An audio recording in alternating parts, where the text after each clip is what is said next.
Good evening, ladies and gentlemen. Welcome to the Burke County Board of Commissioners regular meeting for Monday, December 16th, 2024 at 6 p.m. Madam Clerk, all members of the commission are present, along with the manager, attorney, and finance officer. I'd like to remind you to activate the microphones tonight, both the commissioners and those that come to the podium. Please be sure to select the button to the right so that the microphone comes on. We get a good YouTube recording and everybody can hear you. Let me remind you to silence your mobile devices. If you've got cell phones and other things that make a noise, please take care of that right now and put those on vibrate for us tonight. We are pleased to have Pastor David Bridges with First Apostolic Church of Morganton to do our invocation tonight. And then our county attorney, Mr. Hall, will lead us in the pledge following the invocation. Pastor David, if you'll come, let's all stand together for the invocation and the pledge. Let's pray together. Lord, we thank you and praise you for this day that you've blessed us with. Thank you for a wonderful county that we have to live in, raise our families in. We thank you for every leader that is assembled together in this room tonight. Pray, Lord, that your blessing will be upon this meeting, that you would let every word that's spoken be with honor and grace. Lord, that we would remember that we are all in this together. Lord, that you would guide us, protect our minds. God, keep us in one mind, in one accord. Pray, Lord, that you would bless each and every one that's here. For in all things, God, we aim to give you glory and honor and praise. And we ask all of these things in the most high and wonderful name of Jesus Christ, we pray. Amen. Amen. Thank you, Pastor. I pledge allegiance to the flag of the United States of America and to the republic for which it stands, one nation, under God, indivisible, with liberty and justice for all.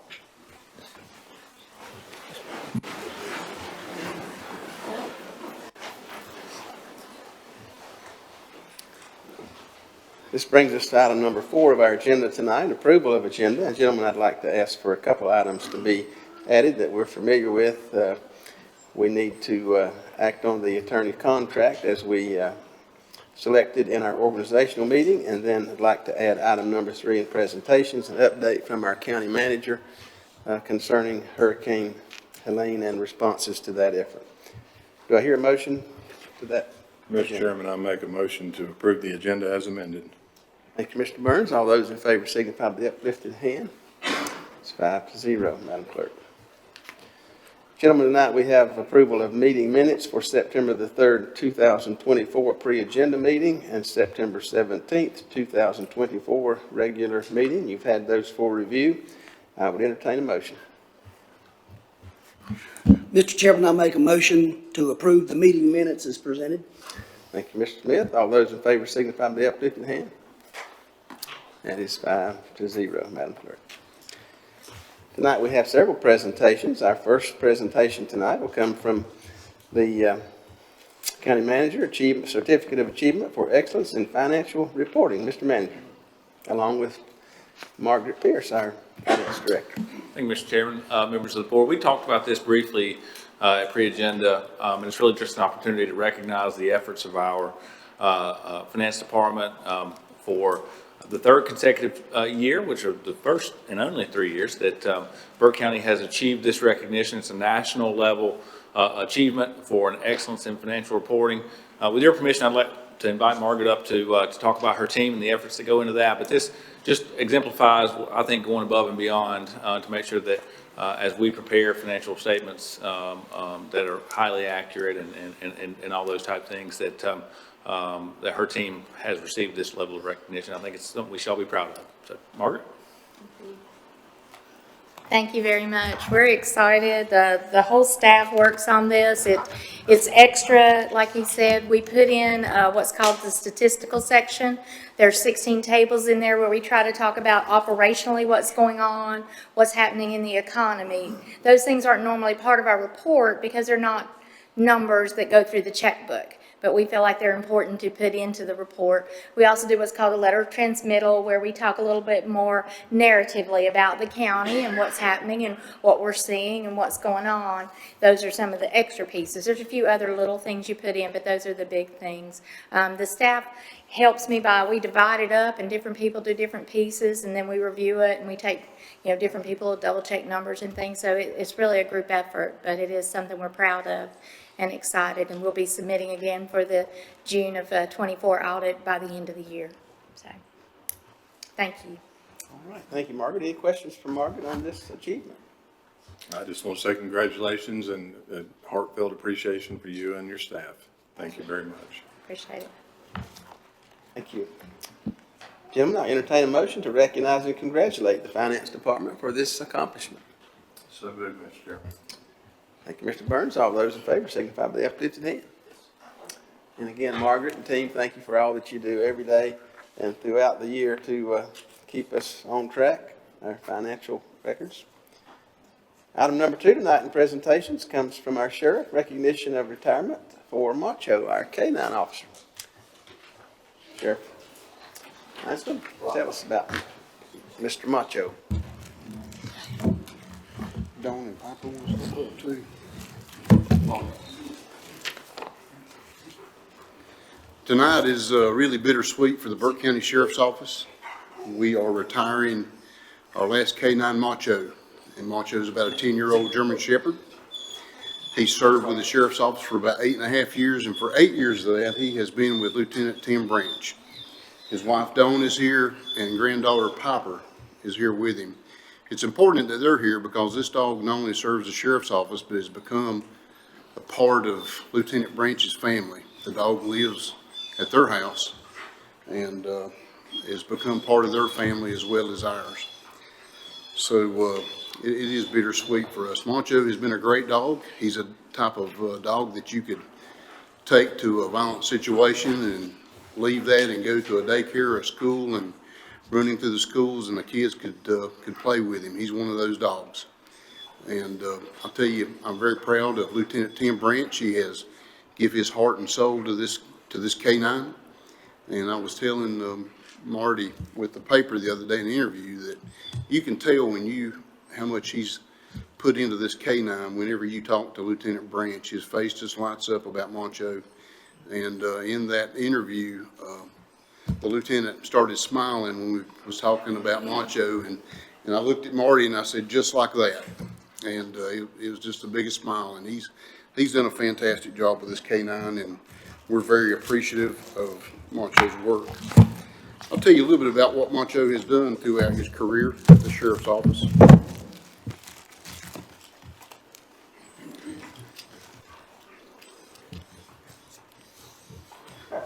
He's been a part of 230 utilizations as a K-9 officer for the Sheriff's Office, helped with 27 building searches. He's tracked one suspect with an arrest, conducted 129 vehicle searches.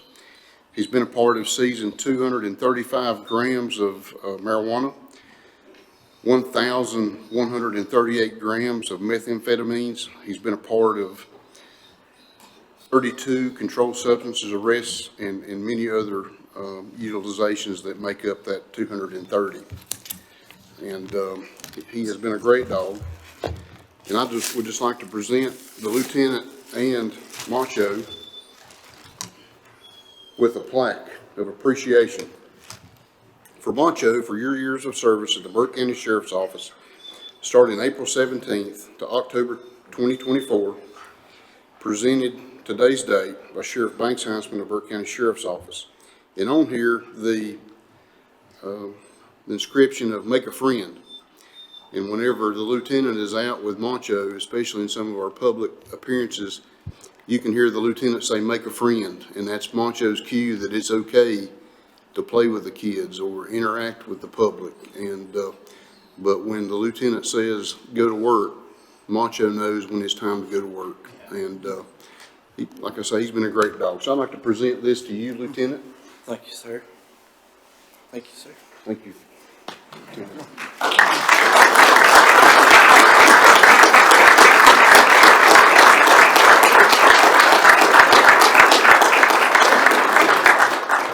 And you can tell how disciplined this animal is. He's been up here the whole time, and maybe some people may have not even realized that he was in the room. And even with all the clapping and everything, he was just mellow with it. So that speaks to his handler, who's put a lot into that animal, that K-9 officer. Yes, sir, up here. Thank you. Thank you, Sheriff Heinzman, and congratulations to Macho on this retirement, and appreciate the lieutenant and his family. I know it's, though he's answered to you, I'm sure, the wife and granddaughter and others have had some responsibility with Macho too. And so thank you all for what you have done to take care of that and for what you've done for our county in this area. And I guess it's safe to say there's not any drugs in this room tonight. The lieutenant said that he's actually been retired for about a month and has not come to work, but he was able to put him in the patrol car and bring him to work, and tonight on the way in, he was sniffing cars out in the park. So they were clear all the way into the. All right, good job, good job. Yes, please do, yes.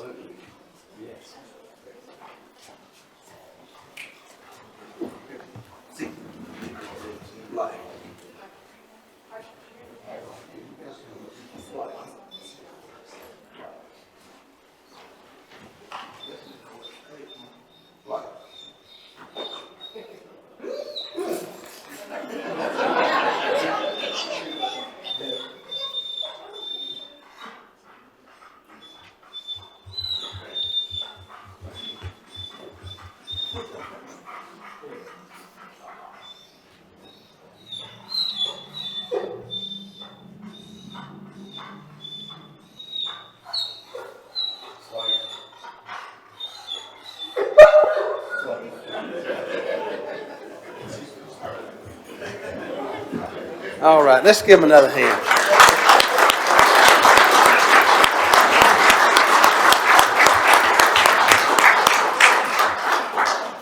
Gentlemen, I'd like to entertain a motion to recognize Macho, our K-9. Mr. Chairman, Yes. I make a motion to recognize Macho K-9 and acknowledge his years of dedicated service and contributions to the citizens of Burke County.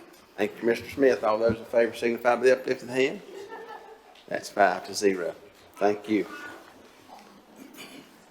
All right, item number 3 on presentations. We have added a presentation by our county manager, Mr. Epley, relating to storm response. Mr. Epley.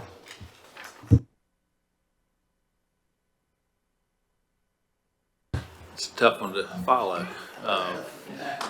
I appreciate the opportunity at our pre-agenda, Mr. Chairman, you had, as we were doing reports at the end of the meeting,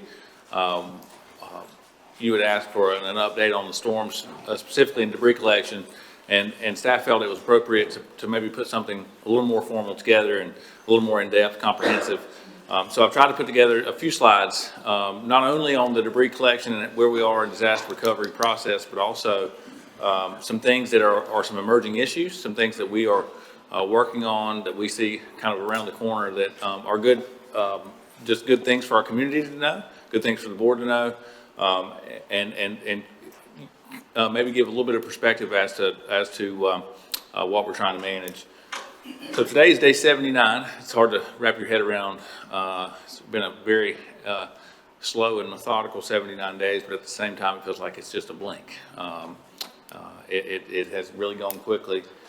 One of the things that we are very pleased with is that we were able to advocate for a disaster recovery center that we all know has been heavily utilized at the Foothills Higher Education Center. As you can see, almost 2,100 folks since October 19th have utilized that resource. Total in Burke County, about 12,800 different households have filed for individual assistance, and you can see kind of the breakdown there of how that's fallen out. Over on the right-hand side, and this is just, I think, trying to provide some perspective to the total scope of impact and need in our community. When you convert these applications into dollars, there's been about $2.7 million for household replacement or repair, and other needs of about $8.4 million, including one funeral, for example. So there's all types of needs there. This is just showing how our folks, how our community is engaged in this resource. The vast majority, 80%, have done so online. And then, as you'll see a little bit later, part of the individual assistance program through FEMA is for our folks to self-assess what their level of damage is. And you can see there, about 374 folks have said that they had major, they categorized their damage as major, another 172 as destroyed. One of the things that we know we're starting to see as we turn this corner from just disaster, from the infancy stages of disaster recovery into a more long-term recovery is housing. And as we see temperatures fall, the Office of State Fire Marshal has issued guidance last week that essentially temporarily suspends much of the fire code. So things that would not have been approved in the past, things like, essentially you can have a storage shed that's insulated that now can be, provided power. And those type of temporary emergency housing solutions. Around our community, there's a few FEMA trailers, which are essentially 16-foot Hudson trailers with a tiny home built on them. There's one in Creekside. There's a couple others around the county. I think there's 17 temporary housing solutions that are in the pending process to come into Burke County that will largely fall under that that exclusion for moving away from what's customarily any local code that could be planning, zoning, but also fire marshal. So, we're trying to be as nimble as we can and move with pace, recognizing that we still have some folks that are not necessarily in a great spot. As far as right now, you put that in perspective, there's 196 people, Burke County folks, that are living in hotel rooms. So FEMA's also working through a quality assurance metric where they're cross-referencing the folks that are in those hotel rooms to their actual primary residents to make sure that they're all justified. But as you can see, I mean, just a ton of need out there. Debris collection, we've talked about this many times, but really FEMA through the public disaster recovery public assistance process offers debris collection. Largely, it calls for the county to manage the quantity, the types of material that we're talking about, how it's going to be reduced, how it's going to be handled. All of that stuff has to be intimately managed and measured and reported to ensure that we get reimbursement for that. Our estimate is somewhere around $10 million of debris handling cost. We have two contractors. The county had two options for debris collection. One was to partner with the Army Corps of Engineers. The alternative option, which most folks are doing, was to partner with a private contractor. We did that. So we have two. One contractor is called Debris Tech, and they largely monitor and tag where these debris collection piles are. And then SDR, which is the collection firm that largely works on picking that material up. And that's been working well. We have 3 sites currently in Burke County that we're using for debris collection. The primary site is our solid waste landfill facility. And you can see here we have 2 sites there. This was our primary site, so well before this storm ever happened, Burke County had a permitted FEMA approved disaster recovery site. The problem was it was only about 3 acres. So it did not imagine this amount of material. So we've since that point permitted a separate site there on the at the landfill, as well as we're also using Burke County Fairgrounds as well as the property out in Salem community off Jenkins Road.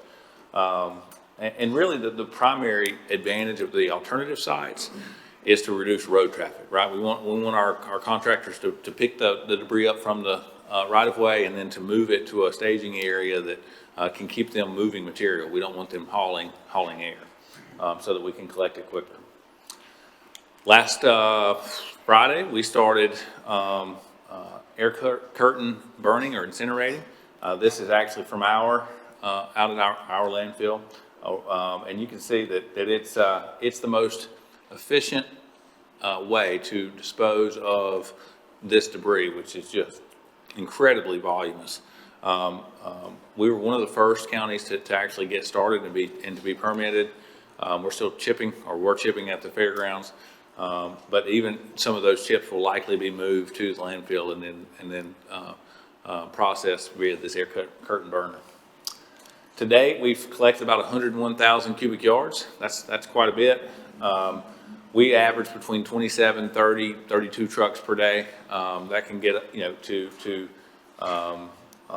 depending on when it's wet, obviously we move a lot slower. So probably not collecting debris over the last couple of days, but we can still handle, still chip, still burn, still do some of those to create capacity.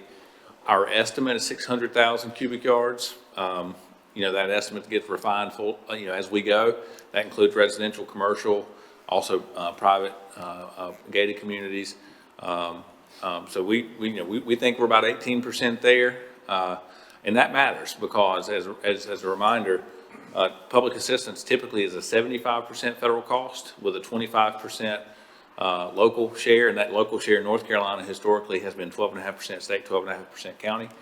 At least for this project, for the first 180 days, the federal administration has waived all local costs. So at this point, this is 100% federally funded through 180 days. We're on day 79. So to the extent that we can get more done in the first 180 days, we eliminate or reduce significantly any local costs that may be ever infused into our local recovery efforts. So we're trying to move as expeditiously as we can. You can see we kind of started in the center of the county and we're working out. Those green dots represent areas that we have been at least making the first or second pass to collect this stuff, and we're continuing to work hard. But it is there's 24 counties in western North Carolina that are all competing for the same contractors, and as I know Commissioner Barrier travels west, there's a lot of the counties to our west have substantially more need. I don't have any way to validate this, but Buncombe counties is in the millions of cubic yards, just an enormous amount of material. So we're continuing to manage that, but at this point we think we're at about 18% of our total collection. There's also a few things that I would consider emerging issues that I want to bring to the board's attention. The first one is waterway debris. Similar to right-of-way debris collection, waterway is a significant challenge. We don't have an estimate for the total amount of material.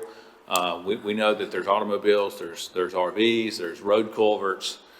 There's a substantial amount of material in the waterway that doesn't even talk about erosion and dredging and some of those other challenges.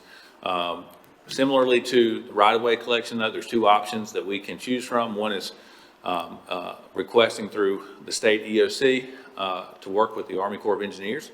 The pros of that is that there's no county cash outflow. You also aren't having to justify where you're collecting. Waterway debris collection is an approved public assistance policy reimbursement through FEMA, but it's only to the extent that you're preventing future public infrastructure damage. So that's one of the, there's some level of exposure to collecting that material and making sure that you're documenting things in the right way that ensures future reimbursement. On the other side, the Army Corps and many of the counties around us, most of the counties, I think Caldwell is the only county I know of that's using a private contractor for waterway collection. Most everyone is using the Army Corps, and what you hear there is that you lack a sense of control, like for SDR with our right-of-way collection. At times we can prioritize areas that may be health hazard or maybe of a higher priority. With the Army Corps, you lose some of that control. So I share that as an emerging issue that over the next few weeks, staff along with the board will be presenting some options and making a determination of which path is best for us. I don't think either of them are fast. And there's a tremendous amount of material in our waterways. If you just travel, one of the easier ones to see is travel down 18 South, and you can see just driveway after driveway of culverts that are in the stream. And so that'll be a substantial amount of material. It'll be a high cost item. And we have to make that decision about how we want to proceed. And I think that's something that certainly as we enter the new year, we'll be looking for direction from the board on. Gated communities is another example. So the public assistance debris collection process only considers public right-of-ways. So if you live in a gated community or in a homeowners association that's privately owned, you're not included in that process. There are ways for us to deem that it's in the public's best interest for either utilities or for public safety response that we need to enter. And we can largely, capture that material as part of the general debris collection process. Just a little bit different documentation tree that's required. And we have a right of entry agreement with our contracted hauler, as well as the, someone who can make decisions on behalf of the homeowners association. So we've largely tried to work through identifying which communities those are, and we're working through trying to get authorization to enter. But if, to the extent that there's questions to commissioners or from the general public about are we going to be covered, it's our belief that each of those communities will be covered to the extent they want to be, and they give our contractors permission to enter to make sure that we have access, again, for public utilities and public safety.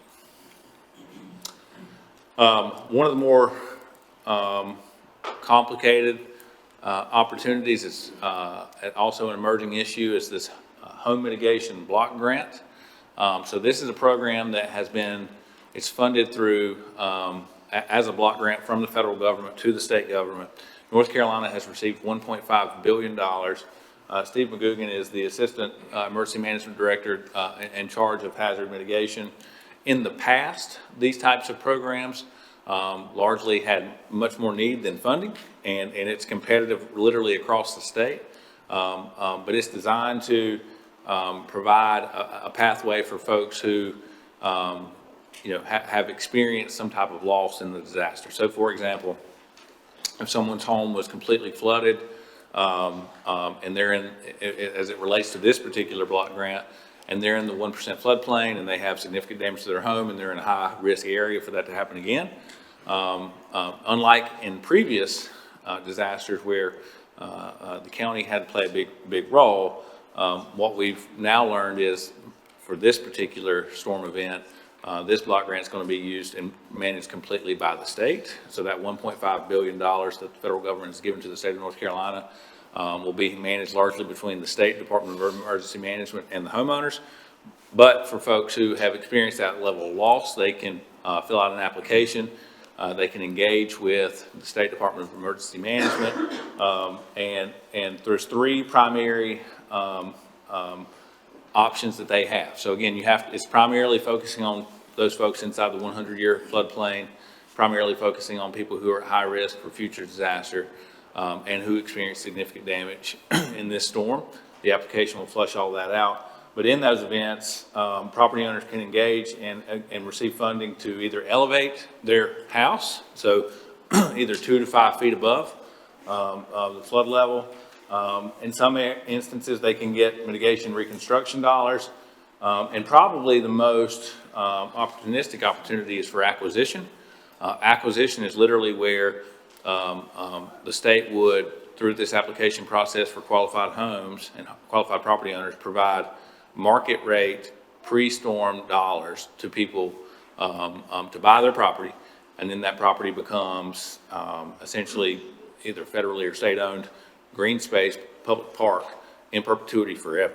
The only involvement that the county would have is as folks complete those applications, there has to be a certain kind of a sign-off responsibility from our board to acknowledge that those private property owners will be removing those tax records from the county's books forever. And if they're located in a municipality, similar impact on the town or city. So again, nothing to do at this point, but in the next 30 to 45 days, we should expect those applications to start coming in. In the past, in previous disasters, this would take 2 years. From what Steve tells me, the state's trying to complete these in 90 days after the application. So if application process starts in Burke County, in the next 45 days after that process starts and they're approved, they're trying to close very, very quickly. So again, just something we should all be aware of. Here's an example of what raising the foundation in an elevation project looks like. Literally poured a new slab, elevated the house, and it'll kind of look like that. One other thing that we know is, if you remember from the beginning, the homeowner self-assessments, there's quite a few properties that are significantly damaged in Burke County. This could be personal, this could be residential, this could be commercial. And so what we want to make sure is that we're accurately measuring those real property valuations as part of our own taxing process. Real property valuations happen on January 1 of each year. Mass appraisals happen during reval, obviously, but if there's significant changes in value, property owners can adjust those values on January 1st of each year. Our personal property tax listing forms are going to be mailed out on January the 2nd. And what we would like to do is to attach in our personal property tax listing forms, that again goes to every improved parcel in the entire county, so 36,000, this form. And this form basically says if your home has been damaged because of the storm, or your business, or any real property you may have, it could be a building, please acknowledge that. Let us compare it to our preliminary damage assessment. So this is a dashboard that our team has put together in the days and hours following the storm all the way through the last couple of days. And so we'll compare that to this, but to the extent that we want to make sure we don't miss anyone, and we want to make sure that there's no, that no one's paying, is being overtaxed based on their value.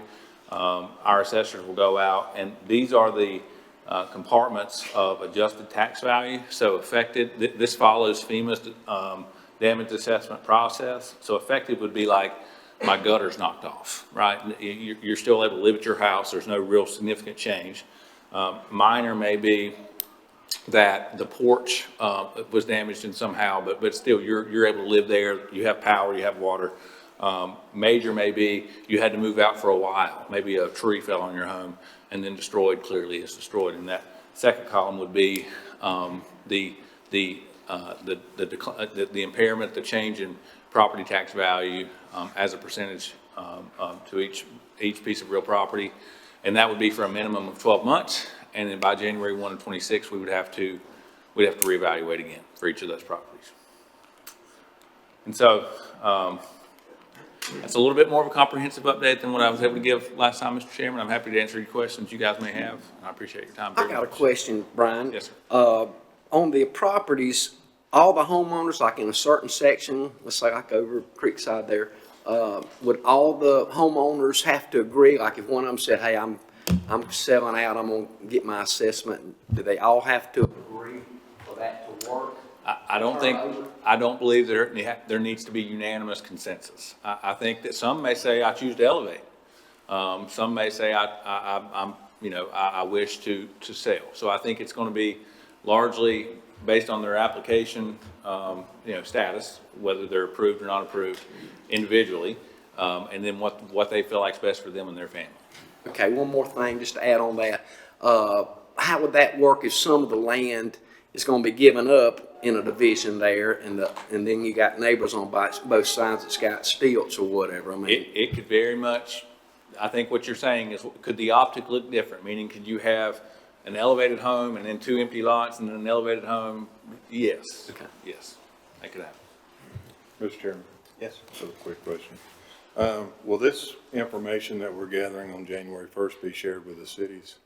Yes, well, we actually are hosting later this, for professional staff, we're hosting a town manager meeting later this week to talk in depth with this. But, yeah, we send listing forms to all households, regardless of incorporated areas or not. What I mean is the evaluation impairment rating. Will that be? Yeah, so Morganton and Drex will do their own tax collections, but we do tax valuations for everybody by law. So no one does. The county tax assessors are the only ones that do the assessing. So yes, sir. Yes, sir. Brian, with the 180 days that we have for reimbursement by FEMA, if this drags out longer than that to get the debris or waterways, then it's on us. Is that what I'm understanding?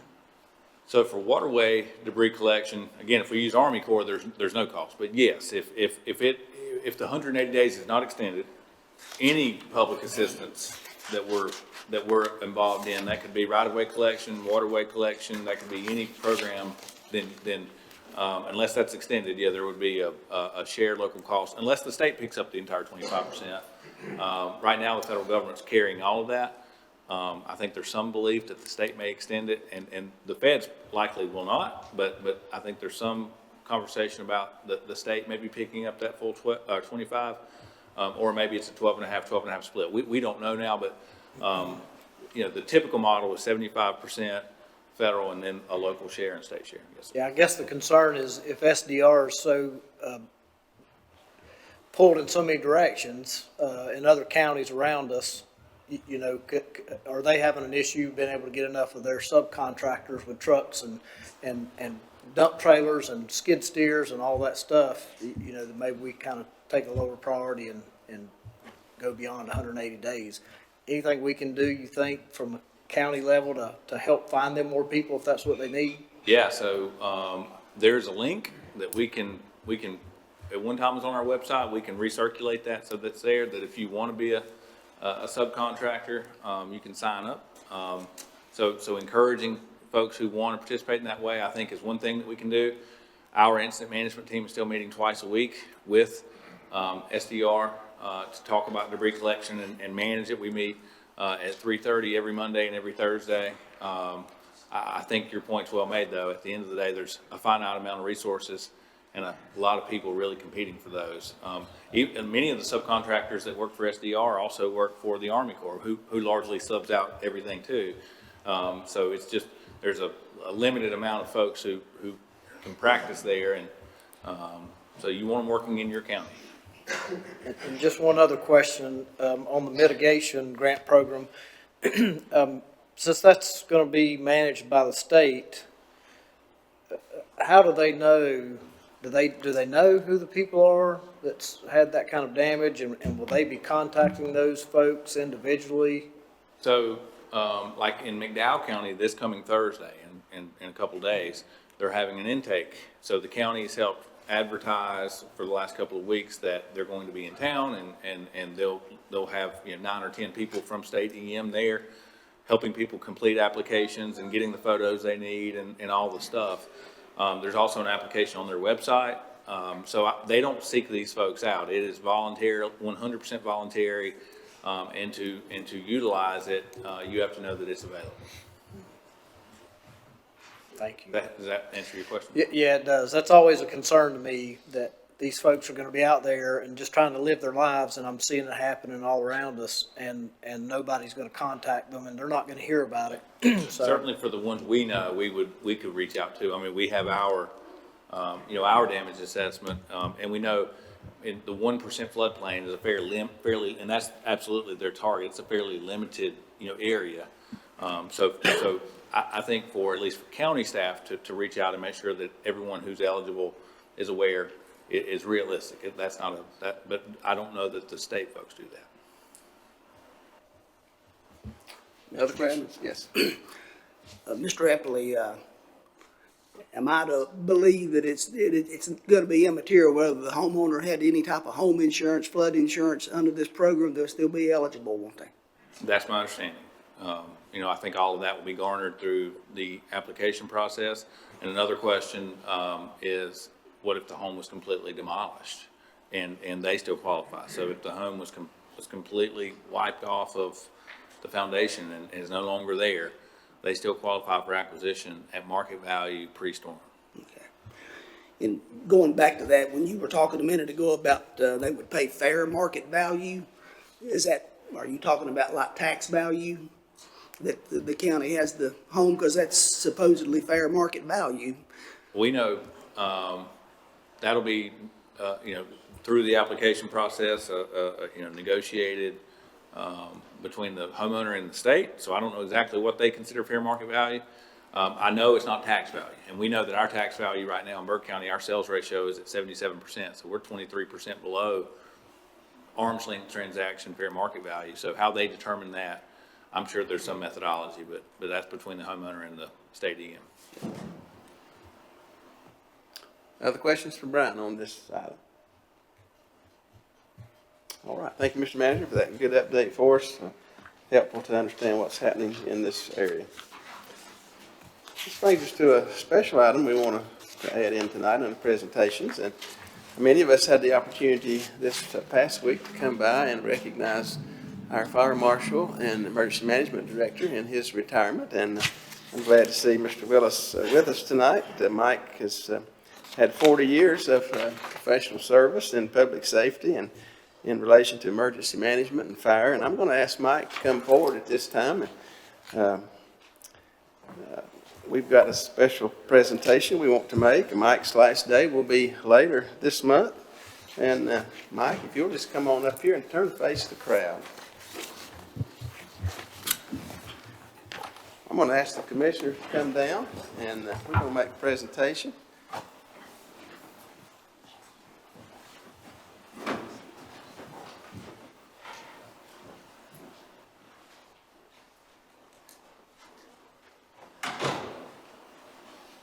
Mike, we appreciate all you've done for our county. Appreciate your work. We've got a plaque. We also want to present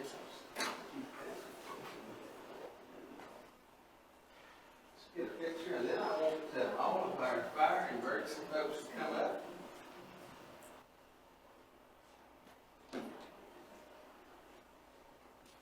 All right.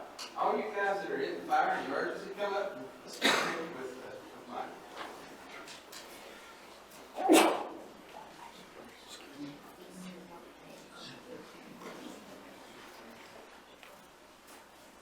Let's take about one step forward. Mike, you can come on up. Let these other guys come forward to that so we can get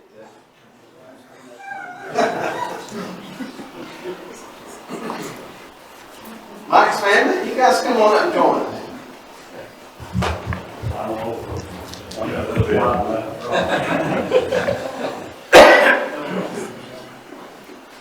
You gonna take work family first and then regular family? Yeah, that'll work. No, mommy.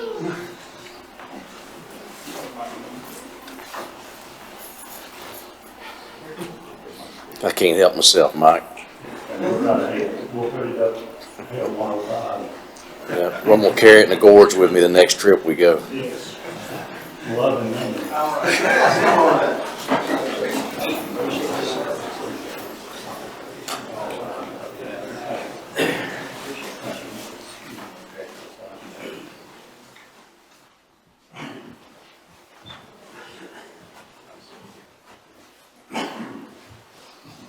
I apologize.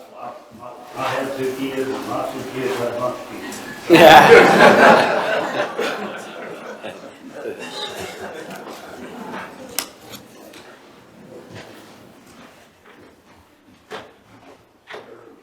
gang of them. I couldn't made it this far without them.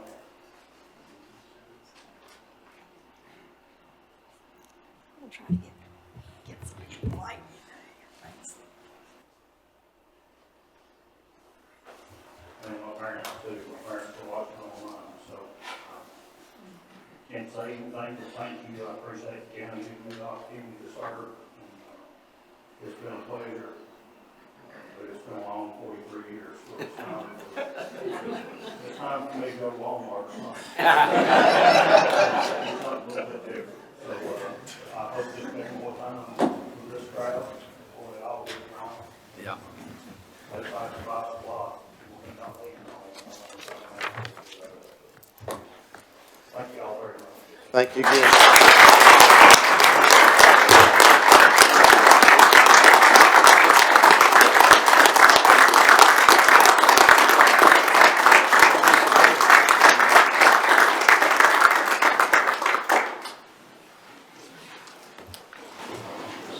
All right, this brings us to item number 7, scheduled public hearings. We have no scheduled public hearings tonight.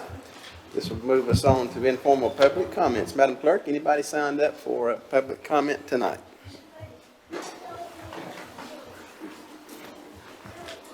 Is Jim Frady here?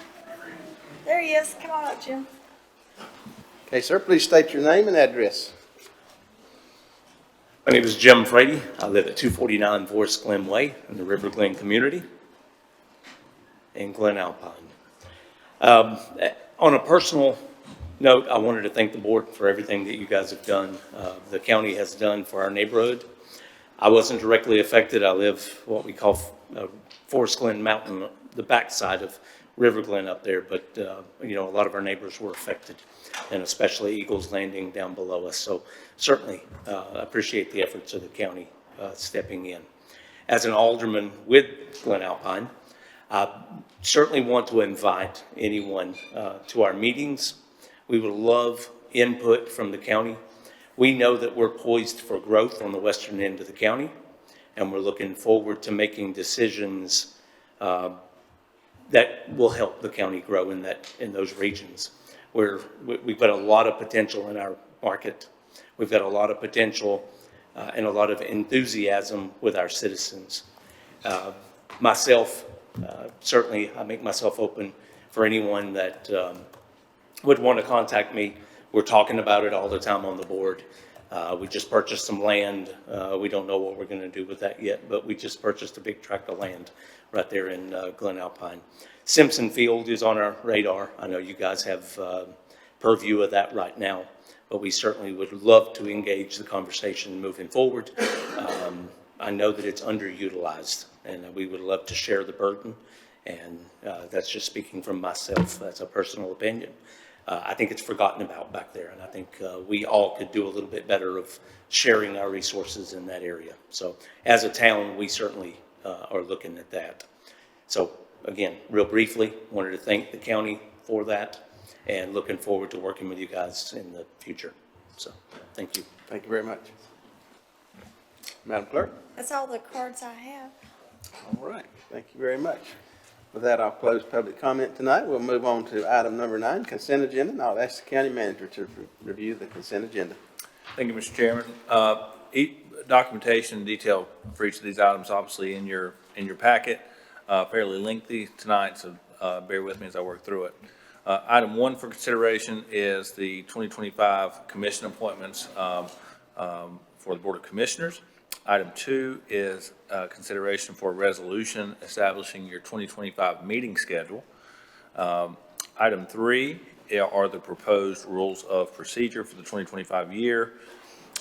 Item 4 is the child fatality prevention team restructuring, which, as you recall, is in response to legislative change, and we'll be recommending that we stay as we are, which is a single county. Item 5 is reappointments of 3 members, 2 reappointments and 1 new member to the Blue Ridge Community Action Board. Item 6 is 2 reappointments to the Burke County Board of Equalization and Review.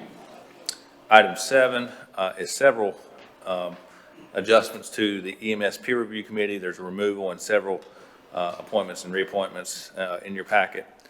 Item 8 is appointment of seat number 15 for Judge Scott Conrad to the JCPC Board.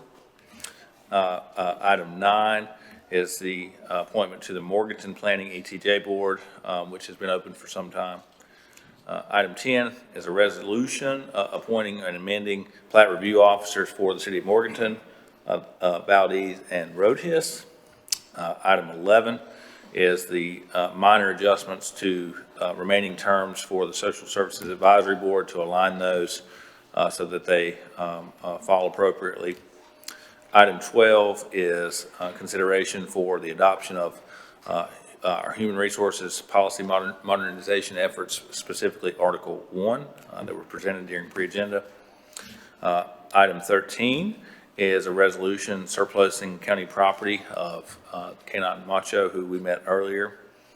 Item 14 for consideration is your monthly tax collection report for November 2024.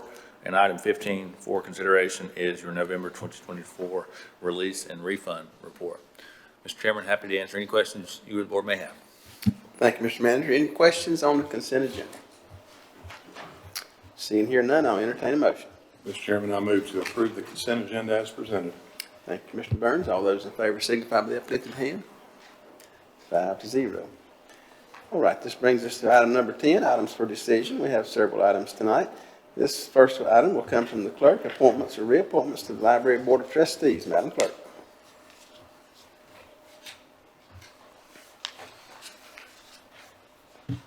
Thank you, Mr. Chairman, members of the board. This is a request to make some appointments or reappointments to the Library Board of Trustees. Seat number 1 represents a City of Morganton resident, and that seat is currently occupied by Ms. Browning Rochford, who has applied to serve another 3-year term ending December 31st, 2027. and she is your only applicant. Thank you, Madam Clerk. Let's go ahead and take care of this seat number 1. We have the applicant Browning Rochford. All those in favor of appointing Mr. Rochford back to this seat, signify by the uplifted hand. Be 5-0, Madam Who Clerk. is the mover on that, Mr. Chairman? I'm sorry, Who made the motion? I'll just do that. Okay, thank you.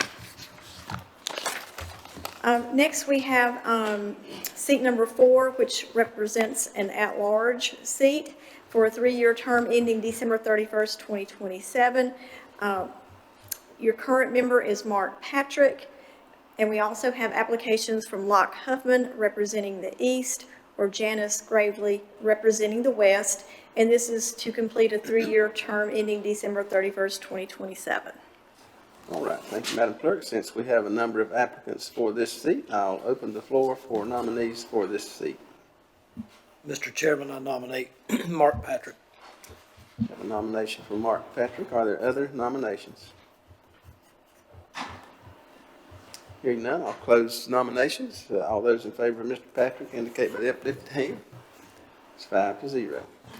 All right, Madam Clerk.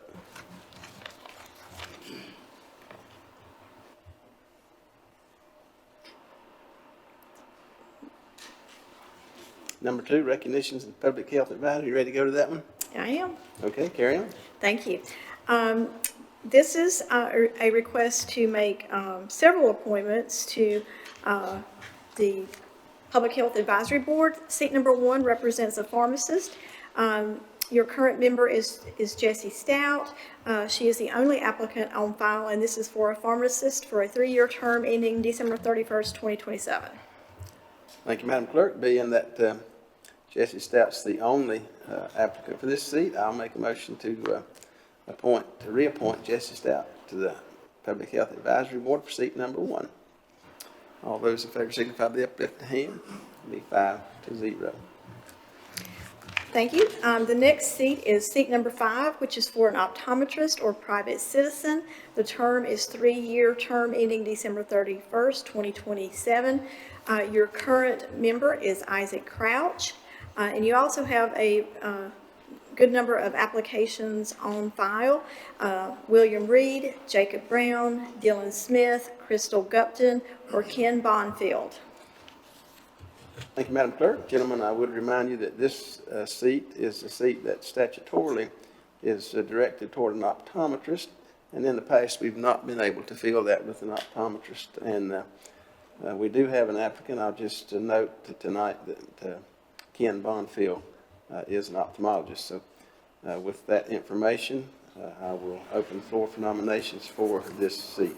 Mr. Chairman, I nominate Ken Bonfield. Thank you, Mr. Burns. Any other nominations for this seat? Seeing here none, all those in favor of appointing Dr. Bonfield to this seat, signify by the uplifted hand. That'd be 5-0. All right, Madam Clerk. Thank you, Mr. Chairman. Seat number 7 on the Public Health Advisory Board is for a registered nurse. We have an application from Joseph Taylor, and the term is one that ends December 31st, 2026. And she is the only applicant on file. Thank you, Madam Clerk. With that information, I'll move to appoint Joseph Taylor, RN, to this Public Health Advisory Board for seat number 7. All those in favor of that signify by the uplifted hand. That'll be 5-0. Okay, Madam Clerk. Okay, Seat number 9. moving on to seat number 9, which is an at-large seat. The term is for 3 years, ending December 31st, 2027.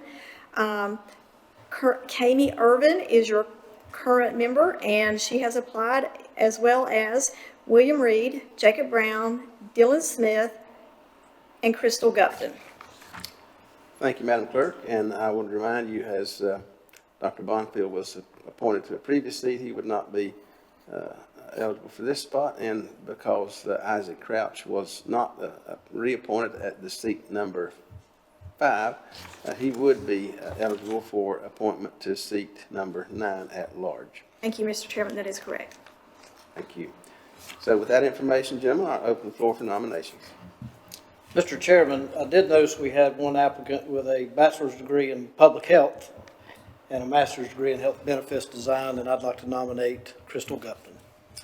Thank you, Commissioner Barrier. We have Crystal Gupton. Are there other nominations? I'd like to nominate also Isaac Crouch for this seat. Any other nominations? With that, I'll close nominations. All those in favor of Crystal Gupton indicate by the uplifted hand. And that'd be 3. And those in favor of Isaac Crouch, be 2. Ms. Gupton will be seated to seat number 9, the at-large seat for the Public Health Advisory Board. And I think Ms. Gupton's here tonight. Christy, congratulations. All right, Madam Clerk. Okay, you ready for the tourism? Yes, ma'am. Let's see, tonight we need to make appointments or reappointments to seat 4, which represents the collector of occupancy taxes for hotel or motels. Seat number 6, which represents the travel and tourism at large. And seat number 8, which also represents the collector of occupancy tax for a hotel or motel. With regard to seat number 4, your current member is Samantha Reed, and you have Ms. Reed and/or Mandy Nix to consider for seat number 4 for a 2-year term ending December 31st, 2026. All right, thank you, Madam Clerk. We've heard this information. We have 3 applicants for this seat. I'll open the floor for nominations. Mr. Chairman, I nominate Samantha Reed. I have a nomination for Samantha Reed. Are there other nominations? Hearing no other nominations, I'll close. All those in favor signify by the uplifted hand for Ms. Reed. It's 5-0. Okay, for seat number 6, which is the travel and tourism at large, Diane Ryle is your current member, and she is the only applicant on file. And the term is for 2 years ending December 31st, 2026. Thank you, Madam Clerk. With that information, I'll make a motion that we reappoint Diane Ryle to the Tourism Development Authority, seat number 6. All those in favor signify by the uplifted hand. It'll be 5-0. Okay, with regard to seat number 8, a collector of occupancy taxes for hotel or motel, your current member is Mitch Curse, and you also have an application from Mandy Nix. The term is a 2-year term ending December 31st, 2026. All right, thank you, Madam Clerk. With that information, we'll have nominations for seat number 8 to the Tourism Development Authority. Do I hear a nomination?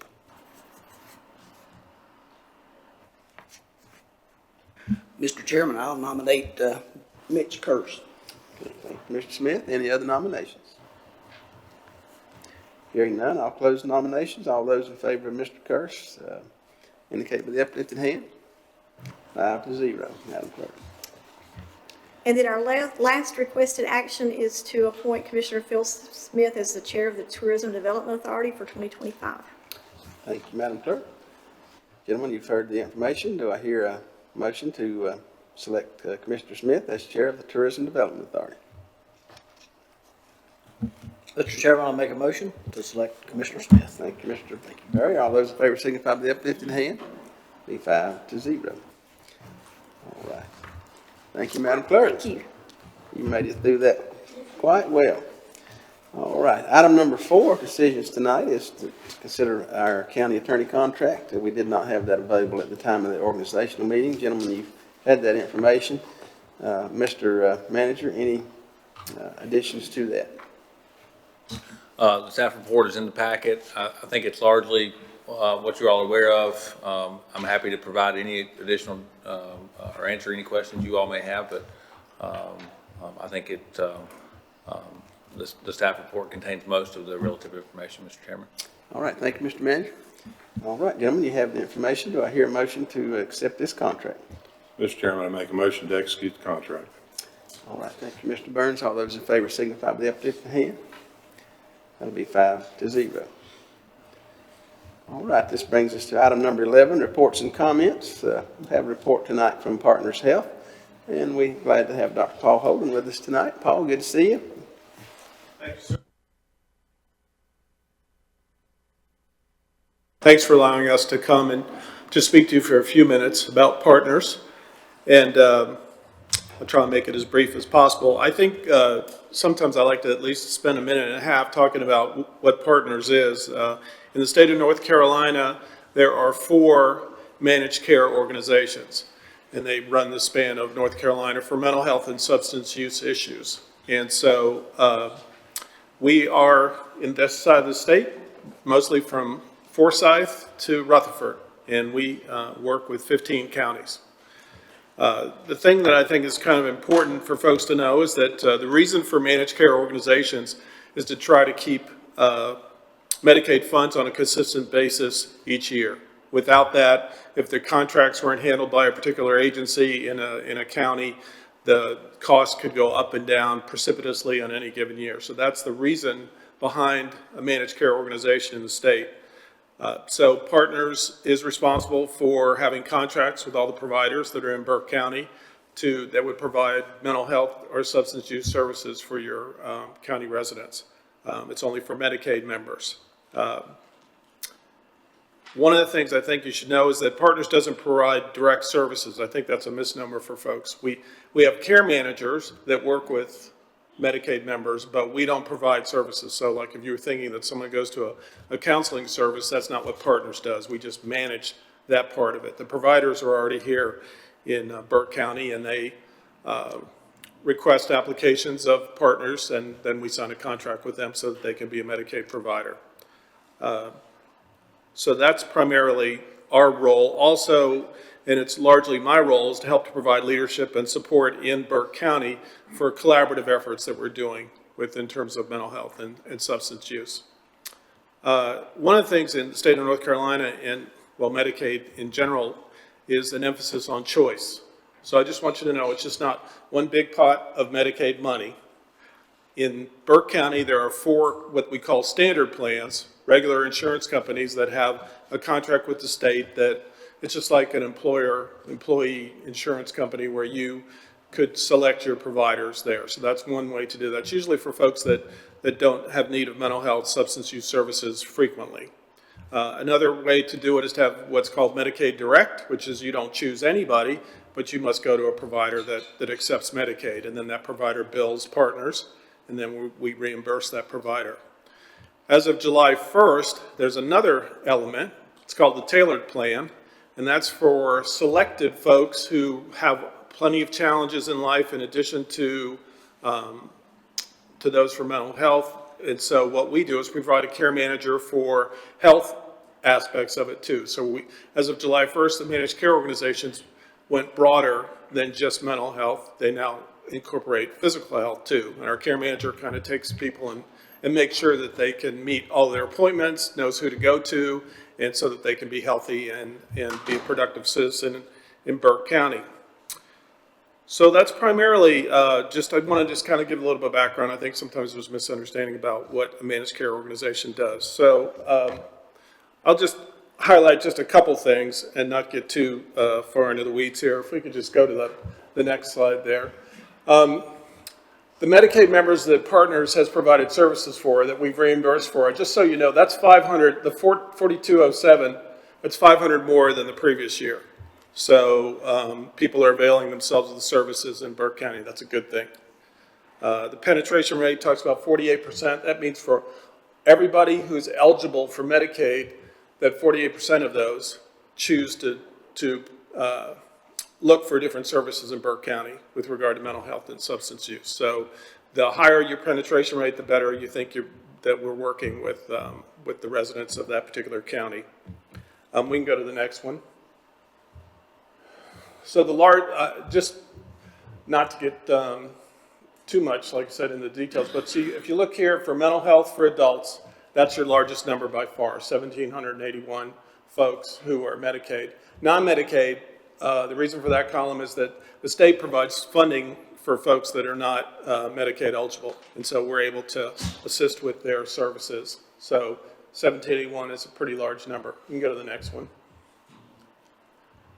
Just so you have a frame of reference, if you look under intellectual developmental disabilities and look to the right under Medicaid, $27 million is spent for adults over 21. And that's mostly for adults who have intellectual developmental disabilities. So it's folks that have had challenges, intellectual challenges their whole life, and now as they've gotten older, some of them are in facilities where their needs can get met, and others need more intensive services. That's why, even though we're a mental health substance use organization, our IDD, intellectual developmental disabilities, is a large share of the money that's spent. We feel good about that, but I just want you to have that frame of reference. You can go to the next one. So this is just kind of relate to, for the board to know this, and particularly for the 2 new board members. I'm just going to look at the top 2, correctional behavioral health, and then the first line of Catawba Valley Healthcare, substance use services in the detention center. When you enter jail currently, you are not eligible for Medicaid. So even if you were receiving Medicaid before, you're not eligible for it. So the services kind of stop with many folks. So what many county governments do, as Burke County has done, is to provide some funds for us to at least give some of our provider agencies a chance to work with those folks that are in jail for that period of time. So you can see there, correctional behavioral health is an online service. It's a very good one, but it's online, and so 2 days a week, folks that are at the jail can be referred to that for mental health purposes. So when I look at that, the budget, $48,760, that's what the county commission set as the budget for this year, and you can see we're spending, because this goes till September 30th, so we're at a good rate at this point. We're spending the money, and they give really good services. Catawba Valley Healthcare for substance use. Correctional behavioral health is for mental health. Catawba Valley Healthcare is for substance use, and so they do a great job there too. They have a team there. The one thing I want you to know is that our sheriff here is a fantastic partner, and he is open to ideas. He really wants what's best for the folks that come through there. We're really working hard to not have a high recidivism rate. You know, if you're unfortunate enough to land in jail, we want to make sure that you can get whatever it is you need so that you don't have to return. But I just want to say that the sheriff has been great and is always very open-minded. In addition to that, so now provided those 2 services, then Partners has now this year and recently in Burke, within the last month, started a reentry team, which means when folks leave jail, we have folks that are working with them to see if we can't help with their homes, with other appointments that they need and things to do to, again, to not keep them from coming back to jail. So we're working on that. But anyway, appreciate the funds that the county commission has approved in the past, and we'll look to come to you again in the spring. But I just want you to kind of know about that. And then we can go to the final slide. That's just to give you a sense of what the numbers are. So Catawba Correctional Behavioral Health has served 81 during that 3-month period of time, not for the year, but during that 3-month period of time. And the thing that I think you need to know is there's the number on the right is inmates under suicide watch, 38. The sheriff probably could tell you, and I think every jail captain in this state would tell you too, that there are folks that are that have challenges that are in jail that are, talk about suicidal ideation and harming themselves. And so it's the funds that you offer are really helpful to sheriff and to the folks that work at the jail to kind of keep those folks in a good frame of mind, at least in terms of why they're there. And then the substance use services, Catawba Valley Healthcare has served 100 during that 3-month period of time. With 268 means 268 times they've met with a variety of those 100 people. That's the idea behind that. So that's in a nutshell what we've been doing from July 1st through September 30th. If you have any questions, I'd be glad to answer them. All right, thank you, Paul. Any questions for Paul on this information? Yeah, one, brother. Are all these people, when they come out of jail, have they got a place to work, or are these just people that are kind of revolving through the doors, that kind of thing? I just don't know how that works completely. Well, it depends. We work with, when we work with the staff at the sheriff's office, we get referrals for some of those folks, and you volunteer to participate with the folks that work with you. Some people are fine. They're going back to their home with their family of 4 and life's good for them other than whatever unfortunate thing happened. There's other folks who don't have home, or unsecured housing, homelessness, or they have other needs. During their time period where they were in jail, maybe they decided that their substance use issue was what was bringing them back here, and that maybe it was time for them to make a move otherwise, and we can help them to get a referral to an agency or provider that maybe can help them with that. So it's not everybody, it's just those folks that volunteered to participate with the helpers. Paul, when you say 48% under the Medicaid heading, is that 48% of folks in Burke County who are eligible for Medicaid that are coming through partners or? Through Medicaid in all aspects of it, not just partners. So the penetration rate then of all of Burke County who would be eligible for Medicaid, only 48% are utilizing Medicaid. Right, and they might have one service that, I guess I would want to be clear about that. That doesn't mean they necessarily have severe issues. It might be that if you were part of a standard plan and you accessed one provider for one circumstance, that brings you under that penetration rate too. So it's for Medicaid members for a variety of services, not just for severe challenges. Just want to be clear about that. Okay, so that wouldn't cover all medical type. Right. No. We only have a small number of folks that in terms of medical. But I will say that what you look for is that the higher the rate, the better we feel about we're reaching out to people and saying, if you want to take advantage of this particular service, that would be helpful to you. Right. Okay. Other questions? All right. Okay. Seeing none. All right. Thank you very much. Thank you very much. Gentlemen, I entertain a motion to accept this report as presented. So moved, Mr. Chairman. Thank you, Mr. Burns. All those in favor signify by the uplifted hand. 5-0. This brings us to operational update from Social Services and Veteran Services. This will be presented tonight by Roxanne Powell and Molly Eller. Good evening, ladies. Good afternoon, good evening, yes. Thank you, Commissioners, for allowing us to be here to talk about senior services and veteran services. The Burke Senior Center, which is formerly known as the Morganton Burke Senior Center, is the result of a special interest group that started here many years ago. A group of local seniors in the city of Morganton utilized some grants to fund the construction of the existing building located here at 501 North Green Street. And that began with the opening date of October 1984. And then in the mid-1990s, the County of Burke took over the daily operation of the center and eventually gained full ownership of the facility in 2008. Burke also became the first county in the Unifor region to open a second center with the addition of the East Burke Senior Center, as you see located there at 101 Main Avenue in Hildebrand. And that was during the year of 1997. After a long campaign, the East Burke Senior Center moved from their initial location, which was in the basement of the Hildebrand High School, to their newest shared facility with library services. Both centers are recognized by the North Carolina Division of Aging as Senior Centers of Excellence, and this is the highest distinction of senior centers in the state of North Carolina. This is an operations and performance certification, which is renewable every 5 years, and is supported with grant funding for each of the facilities. What you also notice on this slide is this was our anniversary recognition of 40 years of operation in Burke County, so we're very proud of that. Looking forward, we also want to expand services throughout the county to our more rural communities, such as Lake James, South Mountains, other locations.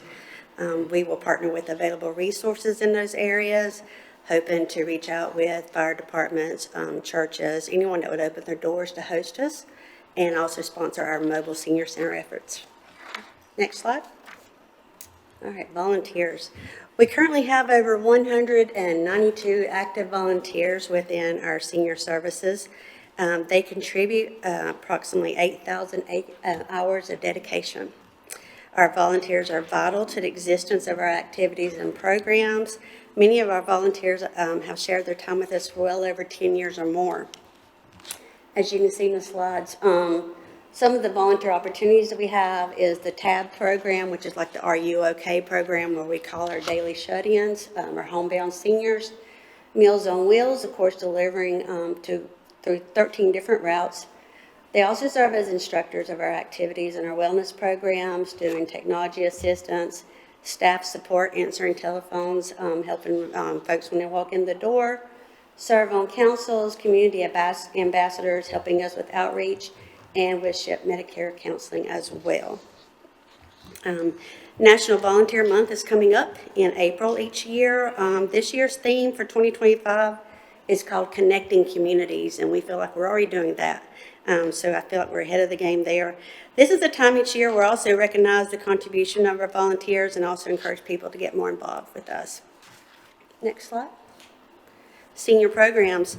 So today's senior centers are community focal points.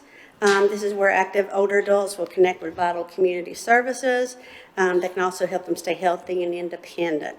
Senior centers work with community partners to provide access to health, economic security, social engagement, purpose, creativity, mobility, nutrition, all in a social and fun environment. So what are some of the things that you might find at a local senior center? We provide nutrition services, health, fitness, and wellness activities, information, assistance, and referral resources. We're like a call center for a lot of folks of all ages. Social and recreational activities, education and arts programs, caregiver support. We also have one of a very few deaf chapters of the AARP, and we have a vision loss support group as well. Volunteer opportunities abound, Medicare counseling, advocacy events, and a lot more. There are also many activities and programs that are offered at our centers. Therefore, each of our senior centers publish a different newsletter. We purposefully provide different activities and programs so that folks can have more opportunities to go back and forth between the two locations. Okay. Next slide, please. All right, Medicare. The Seniors Health Insurance Information Program, also known as SHIP, is part of the North Carolina Department of Insurance. We counsel Medicare beneficiaries and caregivers about the different parts of Medicare, Medicare Part A and B, your hospital and medical, Medicare Advantage plans, supplements, Medicare Part D drugs, all these different things. And we also monthly provide a Medicare 101. This is an opportunity for folks to come who are new to Medicare, turning 65, maybe going on disability, and don't know where to start. So they can come to our Medicare 101 class, and we try to help them navigate all their options and choices, and of course help them with the enrollment process. There are currently only 3 staff members who are certified to provide these services. You can see here during Medicare open enrollment period, this is every October 15th through December 7th every year. This is the one chance for folks to look at their Medicare coverage and make any changes. So this year, my 3 staff, including me, saw 363 people in about 6.5 weeks. Total client contacts for the year so far, 996. And total client Medicare savings for this year so far is $860,514. Next slide. Okay, nutrition services. Meals on Wheels is more than just a meal. It's about addressing food insecurities, isolation, malnutrition. We also help them enable independence and hopefully improve their overall health. The program is funded primarily through the Home and Community Care Block Grant, and through the Older Americans Act. This funding is given to the state of North Carolina, who uses an interstate funding formula to try to determine how many funds are divided among the 16 regions of North Carolina. The local council of government receives these funds and then work locally with our Burke County Council on Aging to determine how much each of our approved programs will receive in funding each year. These Council on Aging are members that are also appointed by the commissioners too. These meals are delivered. We have 13 routes currently in Burke County. 6 leave out of Morganton, 4 out of Valdez, 2 from Hildebrand, and 1 in George Hildebrand. You can see here it's funding through the Home and Community Care Block Grant last year and then current year. Additional funding that we received this year from the county, additional $50,000, You can see the average daily meals has increased with the additional funding. About 25 new people have been added to the program. Our wait list changes daily, almost hourly. As soon as we put some people on, we get about that many more, plus 5 added to the wait list. So that number changes every day. And the units of service, you can see a unit is an actual meal. So that's how many meals that we served, hot delivered meals last year. As mentioned before, the program relies heavily on the utilization of our volunteers to deliver the meals. There are about 150 volunteers who help contribute anywhere from 1 day a month, 1 day a week. Some of them have served every single week. Even have local disability groups that take multiple routes every week and deliver routinely with us. Upcoming is the annual March for Meals celebration. This commemorates a historic day in March when President Nixon signed into law a measure with the Older Americans Act of 1965. And what that was to include a national nutrition program called Meals on Wheels for seniors 60 and older. This recognition has been celebrated through programs across the country since 2002.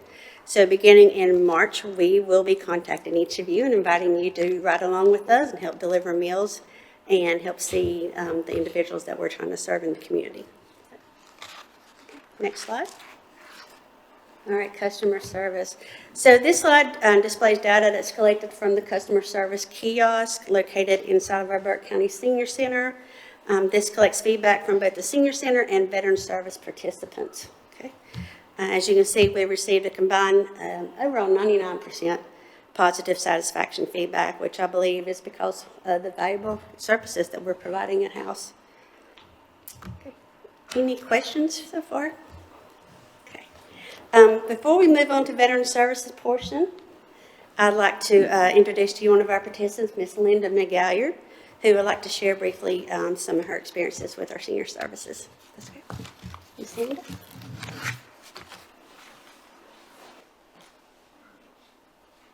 Good evening, gentlemen. My name is Linda McGalliard. I live at 100 Britton Drive here in Morganton. And I've been a resident of Burke County since 2014. When I first arrived, a friend of my father-in-law suggested that I go to the senior center to check out all that they had to offer. Well, I did just that. And let me tell you, what a surprise and a turning point in my life that visit turned out to be. I started attending the Burke County Senior Center on Mondays and Fridays to sit and enjoy the company of other knitters and crocheters, all dear friends to this day. Even met my roommate of 9 years through a mutual friend there. Over the years, I've participated in numerous senior center activities. What amazes me is that there is something for everyone. Several different card games, people get together, bridge, euchre, hand and foot, pinochle. There's line dancing, ballroom dancing, board games, bingo, brain games. Are you smarter than a 5th grader? Okay. Chair exercise, aerobic exercise, and my favorite, Tai Chi. Coming from Miami, where I practiced Tai Chi for 20 years, I was delighted when classes in Tai Chi for arthritis and fall prevention started at the Senior Center. After taking that first class, I became a certified instructor. To date, I've conducted 5 classes, and I have a new class starting January 7th, 2025. As an evidence-based program, the benefits that my students reap from this form of exercise are measured, and they are amazing. In 2017, I established Seniors in Action, an IRS 501c3 North Carolina nonprofit corporation. With nearly 500 members, we have a core of volunteers ever at the ready to assist staff with day-to-day activities like answering phones and participating in special projects. We also provide day and overnight trips for Burke County seniors. Also, through my involvement at the Senior Center, I am serving my 3rd term on the Burke County Council on Aging, and I'm proud of that one. Thank you. Thank you. So The point I'd like to make here, gentlemen, is that the Burke County Senior Center is truly a jewel in the crown of Burke County. And it's all because of the wonderful staff that you have there. They're the best, and they really care. Thank you. Thank you, Ms. McGallion.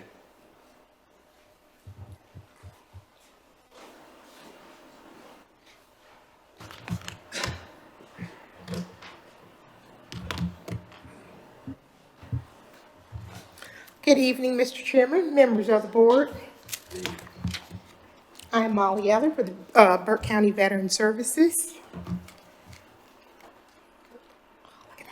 Okay, so the mission of Burke County Veteran Services is to serve veterans, their dependents, and survivors through counsel, enrollment, and education regarding benefits, programs, and assistance available in accordance with federal and state regulations. Okay. So as you can see, there is a lot of different services.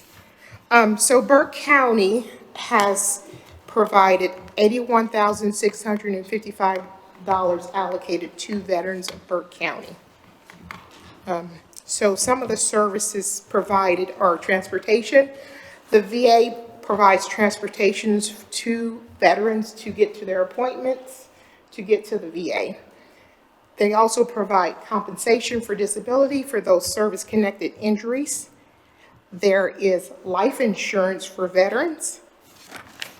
There is state benefits, which is property taxes for veterans, hunting and fishing licenses for veterans, DMV tax for veterans. There's military honors, burial in the state cemetery or the national cemetery. Excuse me. And headstone or marker, and cremation benefit if the veteran qualifies. We also provide benefits for survivors of veterans and their dependents. There is a widow's benefit. There's also benefits for dependents of veterans who have passed away during their time in service. The VA provides health care for veterans. There's also VRE, which is Veterans Readiness and Employment. It's a program that serves severely injured veterans and helps them get back into the workforce.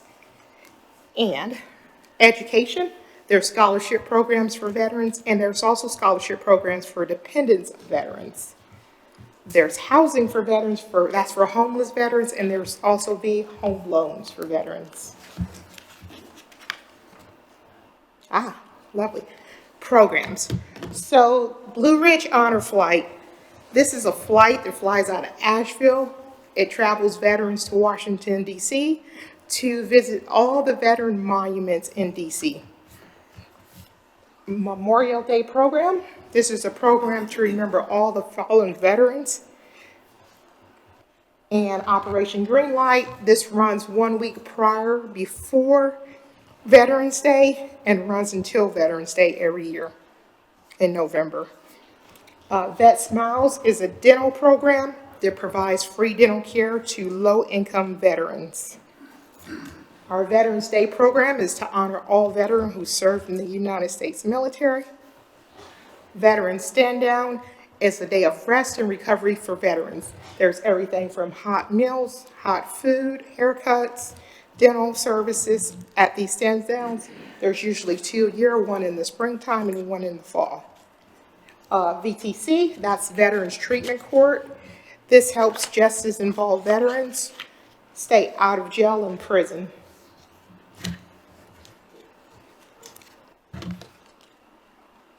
Okay, Burke County veteran population. So, roughly Burke County has 89,000 residents. Out of that population, veterans are a vital part of that population. Some of the key challenges we have is, of course, disabled veterans, homeless veterans. So let's take a look at the numbers here. Roughly, there's an estimate of 5,221 veterans in Burke County. Out of that 5,000 veterans, 1,608 veterans are disabled. There's roughly 52 veterans that are homeless. And there are, out of the population, 98% of the veteran population are male and 2% are female. So, how do I keep up with all this stuff? So first, I have to go through training. Once I complete training, I have to take an exam to become credentialed. Once I receive my credentials and pass my exam, I get a PIV card. This is so I can access the VA websites. And then once I get all 4 steps complete, I have to go through mandatory CEUs. Okay. Now this is one of my favorite slides. Everybody always asks, how do I do this? And Walt Disney said, the way to get started is to quit talking and begin doing. So don't wait 20 years, 30 days down the road. Go ask for help. Okay. Summary. Veterans play a vital role in shaping our country. We honor them by providing services to assist them in improving their quality of life. Before I end, though, I had a veteran that wrote a letter for me that he would like to read to you guys. He is actually at a holiday party tonight with the DAV. It says, to the Burke County Commissioners, ladies and gentlemen, Molly Eller, Burke County Veteran Services Officer and Director of Burke County Veteran Services, is an outstanding asset to our community. In addition to her daily duties, she is the one who puts the Memorial Day events and the Veterans Day events in our community. Always an outstanding performance. And Molly's daily efforts must consider the amount of funds she brings in the community with her service claims she produces anytime a veteran comes into her office and requests assistance. If and when veterans get judged for their disability, they would be given a rating by the Veterans Administration. Depending on this rating, it could be upwards of $4,000 a month to as little as $150 a month or lesser degrees depending on their disability. Any ways you look at it, Molly is bringing in thousands of dollars to our local economy with her sole efforts in the VA system. On a monthly basis, Molly hosts a Veterans Coffee Social with guest speakers for our veterans. You really ought to drop by one day to see the crowd. It is the first Thursday of the month at 0930. That's 9:30 a.m. If you have any comments or questions for me, feel free to drop me a line at tabergen@burktruth.net and I will quickly reply. Thank you. 40 years of Burke County Senior Services and Veteran Services.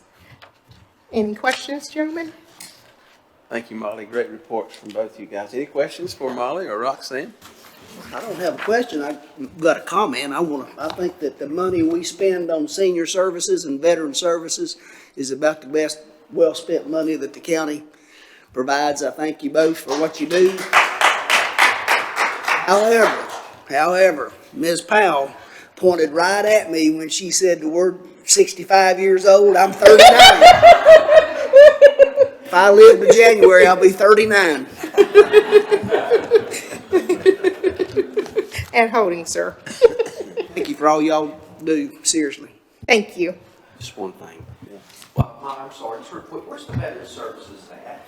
I am located in the inside of the Burke County Senior Center, which is at 501 North Green Street. You're very welcome. Other questions, comments? Again, great report, ladies. Thank you for all you do. You meet a wonderful need. Our folks really appreciate it, and I know just as these guys do, numbers of folks that come to the senior center and enjoy those programs, and the veterans that appreciate all the work that you guys do for us all the time. Thank you very much. Thank you.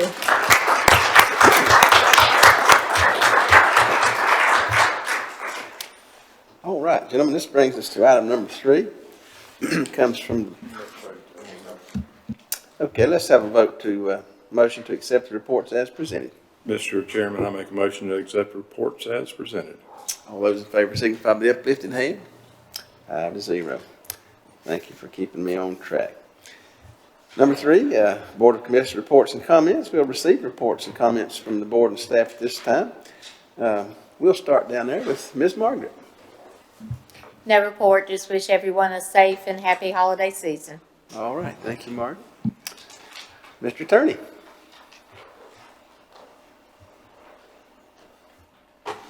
Now that I figured out how to work this microphone, nothing from me. Hope you have a good Christmas.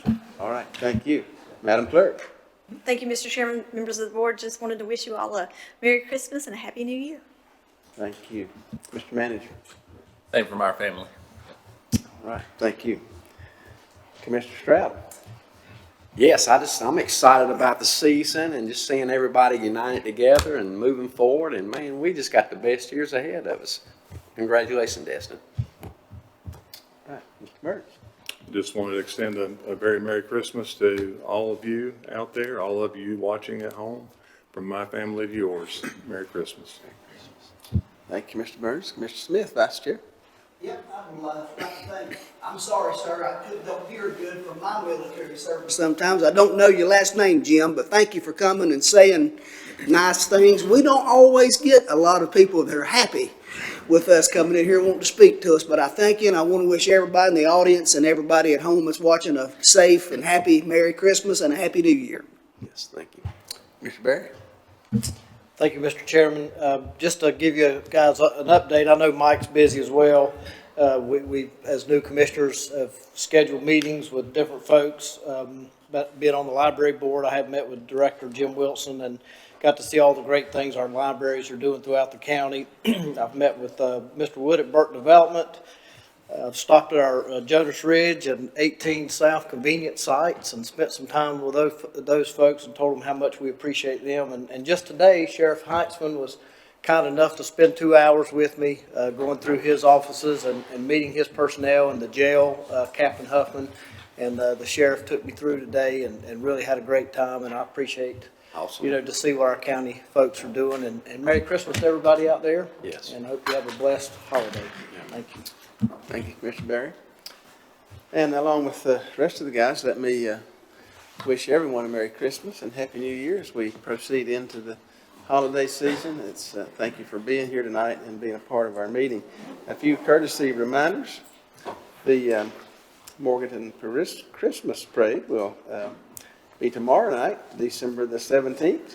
Our county offices will be closed December 24th through 26th for Christmas, January 1st for New Year's Day, and then January 20th for Martin Luther King Jr. Day.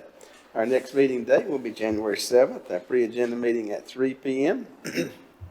Also have the Martin Luther King Jr. Banquet on January the 18th at 5 p.m. at the Morganton Community House. Our regular meeting will be January 21st on Tuesday at 6 p.m., and that will be because of the holiday on Monday. Essentials of County Government will be meeting on January the 22nd through the 24th in Winston-Salem. Some of our commissioners will be attending that meeting. I would remind you, please don't litter, cover your loads, and take care of your pets, and visit our Animal Services Center. Again, Merry Christmas, Happy New Year to everyone tonight. That'll bring us to item number 12, vacancy announcements. Madam Clerk. Thank you, Mr. Chairman. Ladies and gentlemen of the audience, we have the following opportunities for citizens to be engaged in county boards and committees. The Adult Care and Nursing Home Community Advisory Committee. City of Morganton Board of Adjustment for the ETJ. Burke County Public Health Advisory Board, and that is for a veterinarian seat. Hickory Regional Planning Commission, the Drexel Planning Board, ETJ alternate. Desperately need residents from the east for the Burke County Planning Board. And then we have an opportunity on the Partners Health Management Human Rights Committee.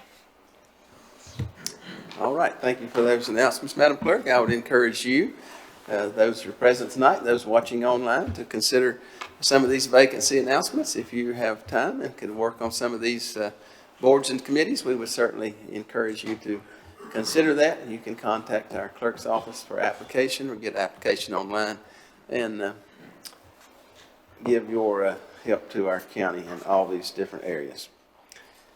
Item 13 tonight is closed session. We do not have a need for a closed session tonight. And that brings us to the coveted item number 14, adjournment. Mr. Chairman, I make a motion we adjourn. Thank you, Commissioner Burns. Any other comments? If not, I'll entertain the vote. All in favor? I just want to hang out a little bit. I think that's 5-0, Madam Clerk. Thank you all for being here tonight. Merry Christmas to you. Thank you. Merry Christmas.